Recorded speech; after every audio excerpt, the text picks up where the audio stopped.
Hey guys, my name is Aaron Hartzell. I am the instructional tech for the photography program at Green River College, and I'm going to show you how to set up and shoot artwork at home. The first topic I want to cover is lighting. I would recommend using daylight as opposed to lamps inside your house. Lamps inside your house can sometimes have different types of bulbs or different wattages. It can actually produce unwanted color casts on your image. Daylight's going to give you a much more natural light. I would also recommend using bright diffuse lighting, the kind of lighting you'd have on an overcast day. That's going to give you really nice even lighting for your whole piece. So avoid using harsh light. That'll produce unwanted shadows, reflections, and sometimes actually change the color of your final image, which you do not want. So let's go ahead and get started. Alright, hey y'all, in this section I'm going to talk about how to shoot two-dimensional artwork. As you can see, we have some nice diffuse lighting, which is great for photographing. First thing you want to do is just get your artwork ready to shoot. I have a painting here that's on a piece of paper, so I've used this blue painter's tape, which is non-destructive, to tape it onto this drawing board, because you want your artwork as flat as possible when you're shooting it. So I'm going to go over my camera settings here. As you can see, I have a tripod. I highly recommend that you use a tripod. It's going to stabilize your camera, and it's going to leave it in the same spot. So it makes it really easy if you're shooting multiple pieces at the same time, because you can just leave your camera there, change out the artwork, and you're ready to go.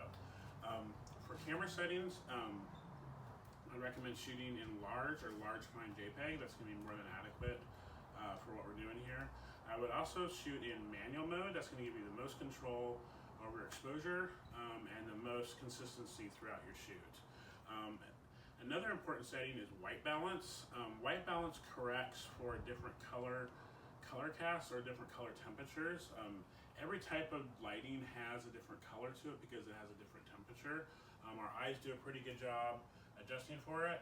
Cameras have a difficult time, and so you have this white balance setting to kind of correct for that. I'm shooting under daylight conditions, so I have my white balance set to daylight. So however, you do want to make sure that you choose the white balance setting that matches the closest to the actual lighting you're shooting under. If your picture is coming out either too orange or too blue, just go ahead and switch your white balance to something that more closely matches the actual light that you're shooting under. For my settings, I'm going to set my ISO to 400. I'm going to set my aperture to 5.6. 5.6 or 8 work well. And because I'm shooting in manual mode, I'm going to go ahead and use my shutter speed to control for exposure. So if my image is coming out too dark, I'm going to lower my shutter number to create a longer exposure. And if it's coming out too bright, I'm going to change that shutter number to a higher number. Lower shutter number can make your image brighter. Higher shutter number is going to make your image darker. So we're going to leave the other settings the same and just use our shutter speed to adjust for exposure. One of the things I do want to mention is that it's really important that the lens is completely parallel to the artwork that you're shooting.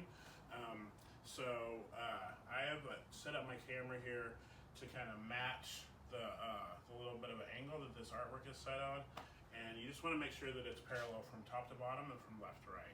Really important. Another thing is you want the image you want your artwork to take up as much of the frame as possible, so you're utilizing as much of the resolution of your camera. However, I would recommend just leaving a little bit on the edges just for cropping purposes, and if you need to straighten anything in Photoshop, it'll just give you a little bit of room. As far as the lens goes and focusing, if you're using a zoom lens like I am, I would set your zoom towards the middle. It's going to give you the best results. And I would go ahead and just use autofocus, it's fine. If you have movable autofocus points, I would set those to the middle. I'm going to go ahead and start shooting.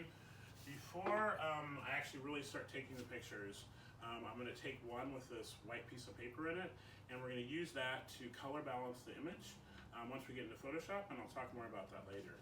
I am also going to turn my self timer on. That way, if there's any vibration that occurs from me touching or pushing down the shutter, that's going to be gone by the time the picture is taken. So we go ahead and just take this picture here with this white card in here. All right, and then I'm going to set that aside, and I'm actually photograph the artwork. Um, I would take 2 or 3 pictures of each one. That way, if something goes wrong, you have other files to use. I would also say that you should, once you're done shooting all your artwork, I would go upload it onto your computer and just look over all of your pictures. Make sure they're focused. Make sure the exposure looks good. The white balance looks good. Because if you leave everything set up and you need to reshoot, it's going to make it a lot easier than having to come back and just set everything up again. So that pretty much covers everything here.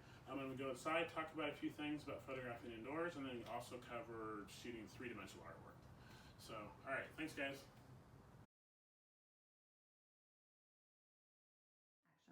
All right, hey, so now we're inside, and I just want to take a second to kind of, again, show you the kind of lighting that you want to use. You might have a room in your house with a big window, and you just want to, again, look for nice, even, diffuse lighting, as you see here. And I also want to take a sec to review the settings for your camera.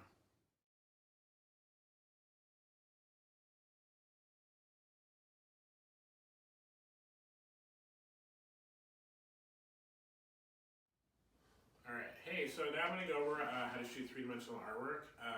The first thing I want to go over is just lighting again. The type of lighting that we're going to be using for shooting 3-dimensional artwork it's similar, but it's definitely different than 2-dimensional artwork. 2-dimensional artwork, you want nice, soft, even lighting, just really diffuse lighting. With 3-dimensional artwork, we're still going to use diffuse lighting, but it's going to be what's called directional diffuse. So we're going to be able to tell what the direction the lighting is coming from, but it's still going to be soft. I'm using a big window here that I have some blinds that I'm going to help control the diffusion, help control that brightness with, kind of depending on what the lighting is like outside when I start shooting. If you have something like this to shoot with as your light source, I would definitely recommend using it. If you do have a big window but you do not have blinds and the lighting is really harsh outside, one thing you can do is to put up a white sheet to kind of help diffuse that lighting. Another thing about shooting indoors and using daylight as your light source, I would turn off all the other lights you have in that room. You do not want those 2 different kinds of light mixing. It can cause weird color casts in the final image. So I have my light source, I have the blind set up. I'm going to talk about the little kind of home studio that I have set up. I have a big white piece of paper that's going to work really well to kind of photograph your artwork in front of. It just provides a nice kind of neutral space to isolate that piece of artwork. I have it tacked up against the against the wall here, and it's going to provide a really nice area to photograph the work. As far as the camera settings go, I would use the same camera settings that you would use for 2-dimensional artwork that I've gone over. Couple things here before I get going. With shadows, one thing with using kind of direct diffuse lighting is sometimes the shadows can be a little harsh. And one of the things that really helps with that is while you're taking your pictures, you can go ahead and hold up another piece of white paper or a piece of mat board, and it just really helps to kind of bring those shadows in. And so I would recommend doing that if your shadows look a little dark. Another thing with shooting 3-dimensional artwork is I would go ahead and maybe do a few variations, as in maybe kind of taking a few different angles, especially if you're shooting a set, maybe like a ceramic set or something like that. Kind of play around with your composition a little bit. Because a lot of times once you get those images onto the computer, you find one works a lot better than the others. So I'm going to go ahead and start shooting. And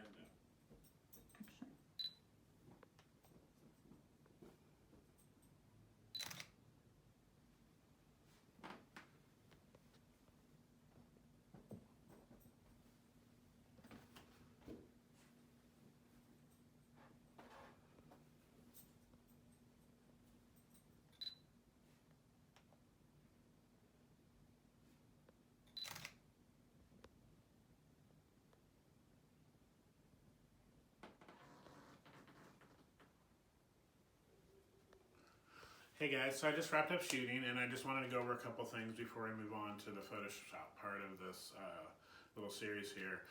When you're shooting three-dimensional artwork, you don't want to use harsh lighting. You don't want to be shooting under harsh lighting. So you still want to be using diffuse lighting, but not as soft as you would for if you're shooting two-dimensional artwork.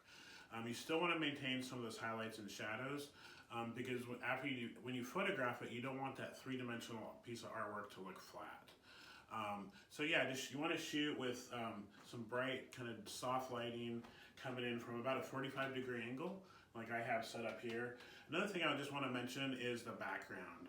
I'm using a big piece of white paper that I have kind of curved up along the back here up to the wall, and that creates a very nice neutral space for your artwork to be photographed. You don't want a background that's going to be distracting. So keep it neutral as possible. If you can photograph with a big piece of white paper like this, I would recommend using that. So now I'm going to go upload my pictures, and I'm going to go over how to do some basic corrections in Photoshop. So thanks guys for watching.